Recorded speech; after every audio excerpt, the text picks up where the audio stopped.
The reason people change is because of pain. The reason we grow is because we get uncomfortable and we embrace being uncomfortable. But being honest with the pain that we feel is usually the prime mover for people to do the work that is necessary. Average person, you and I have about 75,000 thoughts a day rattling around in this thing we call our brains and our minds, 75,000 of them. The crazy thing is 91% of those thoughts are identical to the previous day and are identical to the day before that and the day before that and the day before that. You're not a procrastinator. You have a habit of procrastinating. And so most people never take the time to analyze what they think about. The most successful people I know are the most self-aware, meaning they're aware of what they do and they're also aware of what they think, they're aware of how they're perceived. But people like to give themselves this excuse. I do not have the energy to do this. Whatever. If you decide that, that's true. But if you watch a motivational video, there's 100 of them on YouTube, thousands even. You go watch one, you'll get fired up. You're like, I'm gonna jump some rope. You jump some rope, you do something. Just do some push-ups, do something, do some body weight squats. You'll feel better. Some of them maybe, but I think some of them just don't have discipline. There's an issue with that as well. There's also an issue with momentum. You're not used to doing it. It's not a part of your life. It's not something that you're accustomed to pushing yourself. There's been many days where I didn't want to work out. I just didn't feel like I had the energy, and I just forced myself. And I think there's very few people out there that know how to force themselves. And we wonder why our life seems to repeat itself over and over again. So really the difference in our life, if we have 75,000 thoughts a day, here's the crazy thing, 91% of them are exactly the same.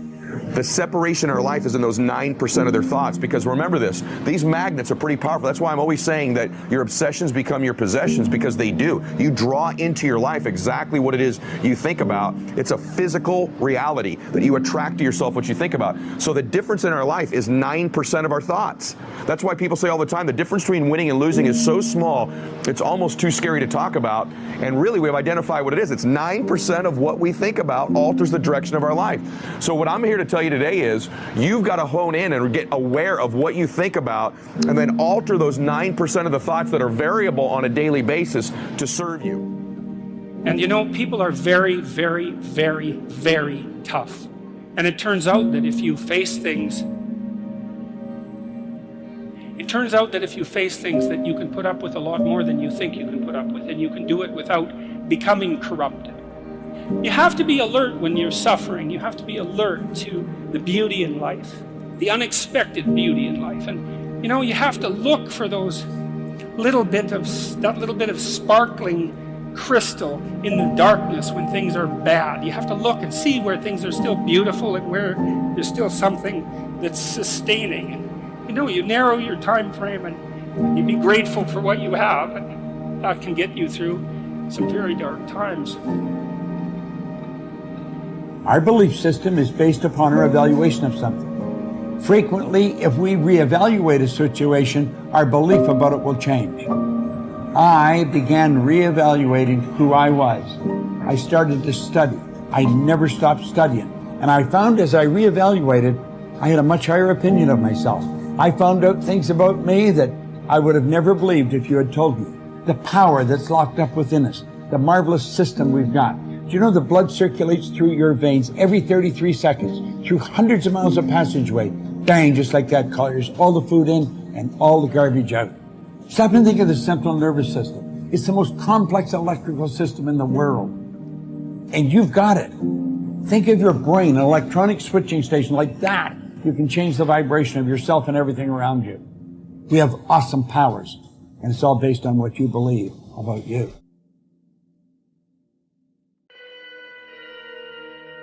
If you want to change yourself, if you want to acquire something, if there's some goal that you want to reach, changing your behaviors, overcoming negative habits, it's challenging. It's hard. Most people go through life never discovering what their talents are. Most people never develop their talents. The only thing that's going to make you happy, my friend, in this year or any other, is to step up. It's to raise the standard. It's to discover what you're capable of and feel that incredible power pushing through whatever's holding you back and get to the other side of more of your true self. That's what this game's all about. When you step into your fears, and continue to push yourself to go on, something happens for you. If you look at somebody who's really successful and you think, wow, I mean, they're so amazing, they're such a genius, you gotta dig underneath and you gotta remember something. People are rewarded in public for what they practice for years in private. If you don't develop the courage to do that which has been given you to do, and you spend a lot of time going around trying to convince other people or trying to get their approval, what will happen is that you will lose your nerve. And other people will convince you that what you're doing doesn't have any value, and you'll give up on your dream. How much time do you have left? How much time do you have left? Jeremiah said, "Your word, O Lord, is like fire shut up in my bones." I believe there are some dreams shut up in you. Like fire, you're going to feel your destiny calling out. May not have happened the first time. The loan didn't go through. You didn't get chosen for the part. The medical report wasn't good. That's okay. This is a new day. What God started, He's going to finish. You may have missed some opportunities, but God knows how to make up for lost time. He's going to give you another chance. He said in the book of Joel, "I will restore the years that have been stolen." Progress equals happiness, and if we can make progress on a regular basis, we feel alive. And that's why at the beginning of the year we get this thing like, okay, I can have this fresh start. I can really do what my soul desires. I could expand, I could grow, I could improve, I could change. Or maybe better than change, I could progress. See, think about that. Progress is an aliveness to it, doesn't it? You don't have to work at changing. People say all the time now, well, I'm working on changing. Don't worry about it.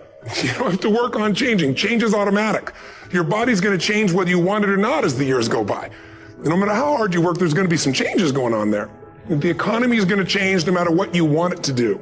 The weather is going to change. Relationships are going to change. Everything in life is always changing. We don't have to work on change. Change is automatic, but progress is not. So if you want to make real progress, then you really got to look at your life in a different way. You got to say, I got to take control of this process and not just hope it's going to work out like people do who make a resolution. You may have lost years because somebody else put you at a disadvantage, or years because of your own choices. God knows how to make up for it. He's still going to get you to where you're supposed to be. This is what happened to Joseph in the scripture. God gave him a dream that one day he would rule a nation.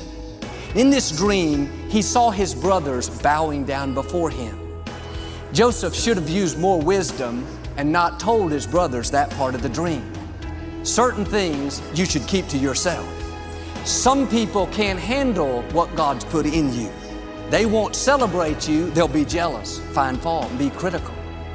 One day Joseph went to see his 10 brothers. When he walked up, one of them said sarcastically, "Here comes the dreamer." They weren't upset because he was their father's favorite child. They weren't upset because he was wearing a coat of many colors, a coat that represents favor. They were upset because he had a dream. They were offended because he was determined to break out of the mold, to do something great, to leave his mark. They would have been fine if he was content to be average, to accept the status quo. But when you stir up what God's put on the inside, believe that you have seeds of greatness, believe that you can overcome that illness, break the addiction, pay your house off, be blessed in spite of past mistakes, let me warn you, everybody will not celebrate you. When you have a dream, you're going to have some detractors. People will get jealous, try to make you look bad, try to talk you out of it. Say things like, "You really think you can get that promotion? You don't have the experience, the talent. I don't think so. You really think you're still going to get married? You've tried 3 times, hadn't happened yet. You're getting kind of old." Let that go in one ear and out the other. People don't determine your destiny. God does. You have to own your own happiness. Take it away from other people demanding that they make you happy. Your kids are not going to make you happy. Your spouse is not going to make you happy. A big house is not going to make you happy. Own your own happiness and be responsible for doing those things that bring joy into your own heart, independently of life and people and money and all of that stuff. Right. It doesn't necessarily give you a happiness. You have to take responsibility of that peace and that joy that lives inside of your heart and not inside of your stuff. That's what hope is. Imagining and then fighting for and then working for what did not seem possible before. That's leadership. John F. Kennedy didn't look up at the moon and say, oh, that's too far. There is a moment in the life of every generation when that spirit of hopefulness has to come through if we are to make our mark on history. But how real is the message that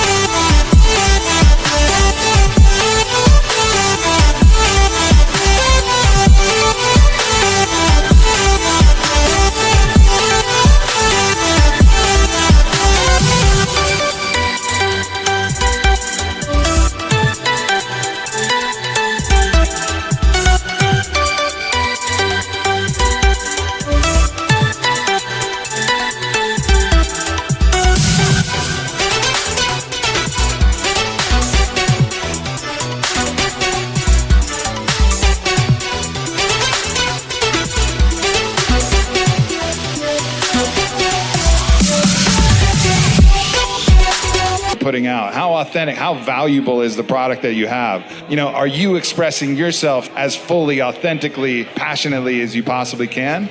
Fewer know how to sell, almost no one knows how to close. When you can close anyone at any time, it means that you have the ability to generate revenue at any moment. You can't be what you can't see. If I never meet a billionaire, I wouldn't want to be one.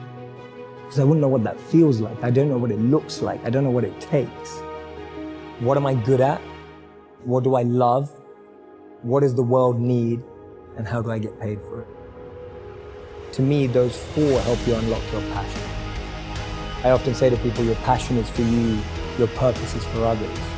Your passion makes you happy. But when you use your passion to make a difference in someone else's life, that's a service, that's a purpose. So the question is not I can't, is either you don't want to, and that's perfectly fine. Then don't say I can't, just say I don't want to. Decide, commit. When you say, well, I can't, does that mean you don't know how to do it? Because you could go get the how to. There's so much how to on the internet. You could go find a way, you can take a program, go to an event, learn from a mentor, do something. You have the abilities. So it has to be down that low, that literally is something in you that's at the core of your soul. But you don't find it unless you spend a lot of time with what you want to be in life. I can't give that to you. You can't give it to somebody. When you find your true passion in life, I want to be someone that I'm proud of. I want to look at myself in the mirror because I was so disappointed. That accountability mirror I talk about, I was so disappointed in what I saw every day. I didn't love myself. And I feel ultimately his heart becomes flooded with love. And I can't think of a better message as we send you off today. To not only take risks, but to be open to life, to accept new views, and to be open to new opinions. While it may be frightening, it will also be rewarding. Because the chances you take, the people you meet, the people you love, the faith that you have, that's what's going to define you.